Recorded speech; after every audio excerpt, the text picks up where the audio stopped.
Hello बच्चों, कैसे हो? आज हम पढ़ने जा रहे हैं मोमेंट्स का lesson number 3, Eswaran the story teller by R.K. Lakshman. The story was narrated to Ganesh by a young man, Mahindra by name. He was a junior supervisor in a firm which offered on hire supervisors at various types of construction sites, factories, bridges, dams, and so on. Mahindra's job was to keep an eye on the activities at the work site.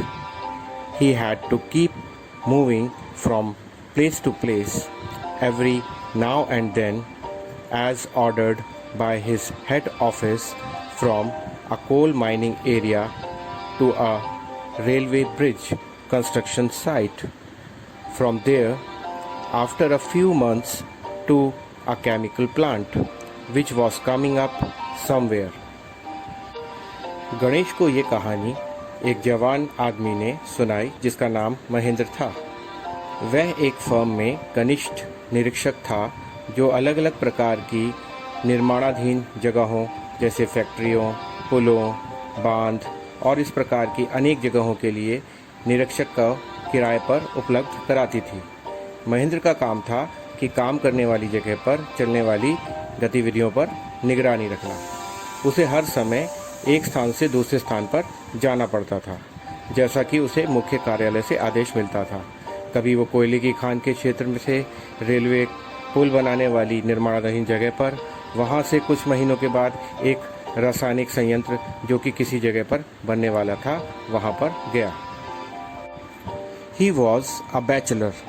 His needs were simple and he was able to adjust himself to all kinds of odd conditions, whether it was an ill-equipped circuit house or a makeshift canvas tent in the middle of a stone quarry.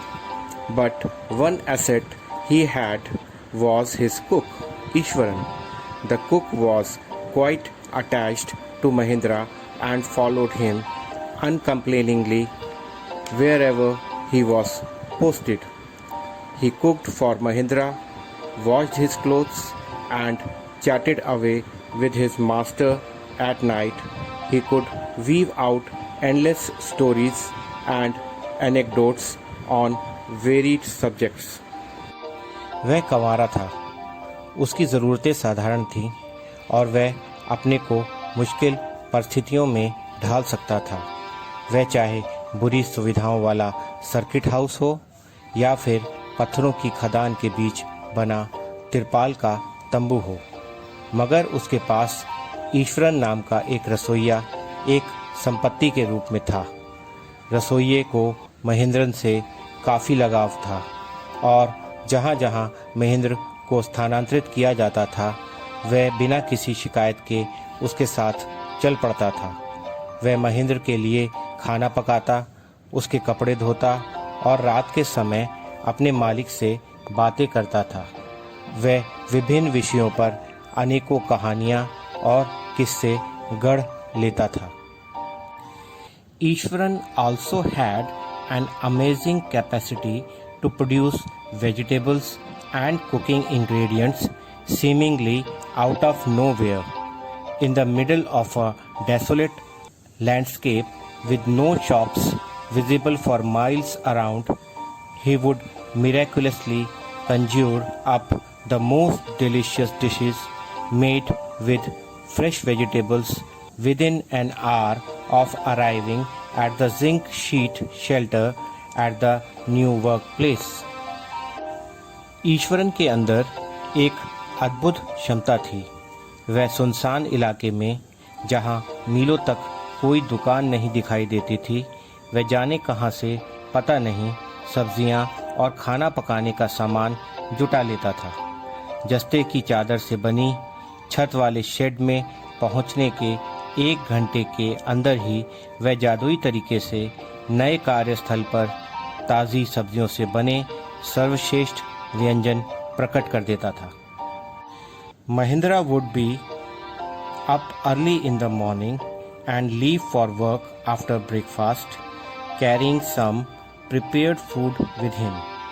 Meanwhile, Ishwaran would tidy up the shed, wash the clothes, and have a leisurely bath, pouring several buckets of water over his head, muttering a prayer all the while. It would be lunchtime by then. After eating, he would read for a while before dozing off. The book was usually some popular Tamil thriller running to hundreds of pages. Its imaginative descriptions and narrative flourishes would hold Ishwaran in thrall. Mahendra सुबह जल्दी उठ जाता और नाश्ता करने के बाद अपने साथ पका हुआ भोजन लेकर काम पर निकल जाता था। इस दौरान ईश्वरन शेड को साफ सुथरा करता, कपड़े धोता और अपने सिर पर कई बाल्टियां पानी डालकर आराम से नहाता और पूरे समय एक प्रार्थना बुदबुदाता रहता। तब तक दोपहर के खाने का समय हो जाता। खाना खाते समय के बाद वह सोने से पहले वह थोड़ी देर के लिए पढ़ता था। पुस्तक आमतौर पर सैकड़ों पन्नों की कोई रोमांचक तमिल उपन्यास होती थी। उसका कल्पनात्मक वर्णन और रचनात्मक ढंग ईश्वरन को रोमांच से बांधे रहता था। His own descriptions were greatly influenced by the Tamil authors that he read when he was narrating even the smallest of incidents. He would try to work in suspense and a surprise ending into the account. For example, instead of saying that he had come across an uprooted tree on the highway, he would say, with eyebrows suitably arched and hands held out in a dramatic gesture, the road was deserted and I was all alone.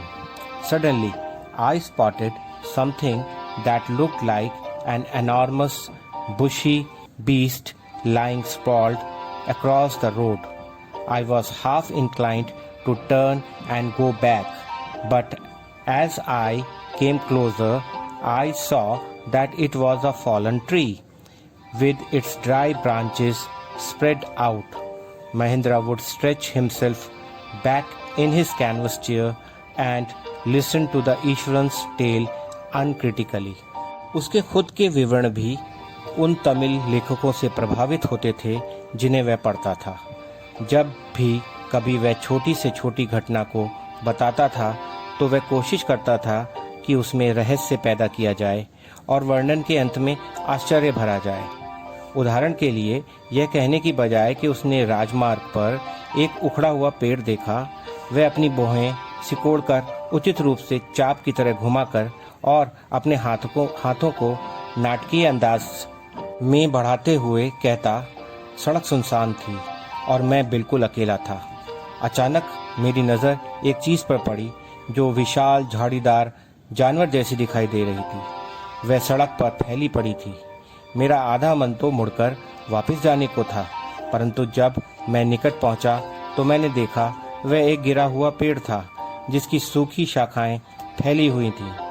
Mahendra बगैर किसी आलोचना के ईश्वरन की कहानियों को सुनता रहता और अपने आप को वापस कैनवस की कुर्सी पर पीछे की ओर फैला लेता। The place I come from is famous for timber. Ishwaran would begin. There is a richly wooded forest all around. The logs are hauled onto the lorries by elephants. They are huge, well-fed beasts. When they turn wild, even the most experienced mahout is not able to control them. After this prolonged, Ishwaran would launch into an elaborate anecdote involving an elephant. Eswaran बात को शुरू करता। जिस जगह से मैं आया हूँ वह इमारती लकड़ी के लिए मशहूर है। वहाँ हर तरफ एक घना जंगल है। वहाँ पेड़ों के कटे लट्ठे हाथियों द्वारा गाड़ियों पर लादे जाते हैं। वे अच्छी तरह से खिलाए हुए विशाल जानवर होते हैं।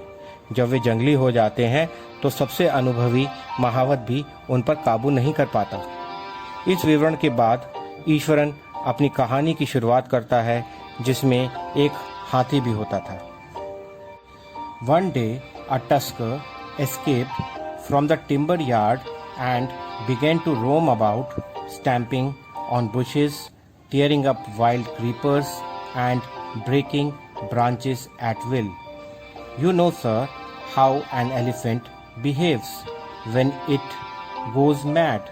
Ishwaran would get so caught up in the excitement of his own story that he would get up from the floor and jump about, stamping his feet in emulation of the mad elephant. एक दिन एक हाथी इमारती लकड़ी के गोदाम से भाग निकला और झाड़ियों को कुचलते हुए, जंगली बेलों को उखाड़ते हुए और शाखाओं को मनमाने तरीके से तोड़ते हुए इधर उधर भटकने लगा। क्या आप जानते हैं श्रीमान, एक हाथी कैसे व्यवहार करते हैं जब वे पागल हो जाते हैं? ईश्वरन अपनी कहानियों की उत्तेजना में इतना जकड़ जाता था कि वह फर्श से उठता और अपने पैरों को पटकता, पागल हाथी की नकल करते हुए इधर उधर कूदता फिरता। The elephant reached the outskirts of our town, breaking the fences down like matchsticks. He would continue. It came into the main road and smashed all the stalls selling fruits, mud pots, and clothes. People ran helter-skelter in panic. The elephant now entered a school ground where children were playing, breaking through the brick wall. All the boys ran into the classrooms and shut the doors tight.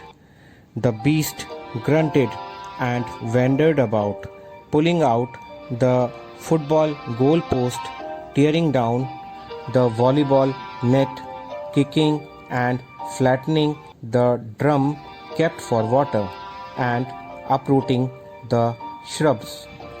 Meanwhile, all the teachers had climbed up to the terrace of the school building. From there, they helplessly watched the depredations of the elephant. There was not a soul below on the ground. The streets were empty, as if the inhabitants of the entire town had suddenly disappeared. हाथी हमारे शहर के बाहरी इलाके में पहुंचा। बाड़ों को माचिस की तीलियों की तरह तोड़ते हुए वह आगे बढ़ता रहा। वह मुख्य सड़क पर आया और जहां पर फल, मिट्टी के बर्तन और कपड़े की बेचने वाली दुकानों को तोड़ दिया। लोग डर के मारे इधर उधर भागे। हाथी अब ईंटों की दीवार को तोड़कर स्कूल के मैदान के अंदर आ पहुंचा, जहां बच्चे खेल रहे थे। सभी बच्चे कक्षा के कमरों की तरफ भागे और दरवाज़ों को बंद कर लिया। जानवर ने चिंगाड़ मारी और फुटबॉल गोल पोस्ट को खींचता हुआ, वॉलीबॉल का नेट के जाल को फाड़ता हुआ, पानी के रखे हुए ड्रम को लाते मारता हुआ और पिचकाता हुआ, रौंदता हुआ आगे बढ़ा। झाड़ियों को उसने उखाड़ दिया और इधर उधर घूमने लगा। इस दौरान विद्यालय के सभी टीचर विद्यालय की इमारत पे छज्जे पर पहुंच चुके थे। वहां पर छत से वे असहाय होकर हाथी को विनाश करते हुए देख रहे थे। मैदान पर नीचे एक भी आत्मा नहीं थी। सड़कें खाली थीं। ऐसा लग रहा था कि पूरे शहर के निवासी अचानक गायब हो गए हैं। I was studying in the junior class at that time and was watching the whole drama from the rooftop. I don't know what came over me suddenly. I grabbed a cane from the hands of one of the teachers and ran down the stairs and into the open. The elephant grunted and menacingly swung a branch of a tree which it held in its trunk. It stamped its feet, kicking up a lot of mud and dust. It looked frightening, but I moved slowly towards it, stick in hand. People were watching the scene, hypnotized from nearby housetops. The elephant looked at me, red-eyed, ready to rush towards me. It lifted its trunk and trumpeted loudly. At that moment, I moved forward and, mustering all my force, wagged its third toenail on the quick. The beast looked stunned for a moment, then it shivered from head to toe and collapsed. उस समय मैं छोटी कक्षा में पढ़ता था और यह सारा नाटक स्कूल की छत से खड़ा देख रहा था। मैं नहीं जानता अचानक मुझ पर क्या सवार हुआ। मैंने अध्यापकों में से एक से छड़ी हथियार ली और दौड़ता हुआ सीढ़ियों से नीचे खुले में आ गया। हाथी मुझे देख गुर्राया और अपनी सूंड में पकड़ी पेड़ की शाखा को धमकाते हुए हिलाया। उसने धरती पर अपने पैरों को बहुत सारी मिट्टी और धूल उड़ाते हुए पटका। वह डरावना लग रहा था, मगर मैं धीरे से उसकी ओर बढ़ा। मेरे हाथों में छड़ी थी। लोग सम्मोहित होकर आसपास के घरों की छतों से यह दृश्य देख रहे थे। हाथी ने अपनी लाल आँखों से मेरी तरफ देखा। वह मेरी ओर दौड़ने को तैयार था। उसने अपनी सूंड को उठाया और ज़ोर से चिंघाड़ा। उसी क्षण मैं आगे बढ़ा और उसके पैर की तीसरी उंगली के नाखून पर अपनी सारी शक्ति से वार किया। जानवर एक क्षण के लिए हक्का बक्का रह गया, फिर वह सिर से पैर तक कपकपाया और गिर पड़ा। At this point, Ishwaran would leave the story unfinished and get up mumbling, "I will be back after lighting the gas and warming up the dinner." Mahendra, who had been listening with rapt attention, would be left hanging. When he returned, Ishwaran would not pick up the thread of the story right away. Mahendra would have to remind him that the conclusion was pending. Well, a veterinary doctor was summoned to revive the animal. Ishwaran would shrug casually. 2 days later, it was led away by its mahout to the jungle. Well, how did you manage to do it, Ishwaran? How did you bring down the beast? इस बिंदु पर ईश्वरन अपनी कहानी को अधूरा छोड़कर बड़बड़ाते हुए उठकर खड़ा हुआ। मैं गैस जलाने और रात का खाना गर्म करके आता हूँ। महेंद्र, जो अब तक पूरी तन्मयता से सुन रहा था, बीच में ही अटका रह जाता है। जब ईश्वरन वापस लौटता है तो कहानी को उसी जगह से सीधे शुरू नहीं करता जहाँ से उसने छोड़ा था। महेंद्र को उसे याद दिलाना पड़ता है कि अभी कहानी का अंत होना बाकी है। इस पर ईश्वरन अपने कंधे उचकाते हुए कहता, फिर एक जानवरों के डॉक्टर को हाथी को होश में लाने के लिए बुलाया गया और 2 दिनों के बाद उसे उसके महावत के द्वारा जंगल में ले जाया गया। ठीक है, पर ईश्वरन, तुम इसे कैसे कर सके? तुमने कैसे जानवर को गिरा दिया या काबू कर दिया? महेंद्र पूछता है। It has something to do with a Japanese art, I think, sir, karate or jiu-jitsu, it is called. I had read about it somewhere. It temporarily paralyzes the nervous system, you see. इस पर ईश्वरन बताता है कि sir, मैं सोचता हूँ इसका कुछ न कुछ संबंध जापानी कला से है। इसे कराटे या जुजित्सु कहते हैं। मैंने इसके बारे में कहीं पढ़ा था। आप जानते हैं, यह नर्वस सिस्टम यानी स्नायु तंत्र को अस्थायी रूप से पैरालिसिस या सुन्न कर देता है। Not a day passed without Ishwaran recounting some story packed with adventure, horror and suspense. Whether the story was credible or not, Mahendra enjoyed listening to it because of the inimitable way in which it was told.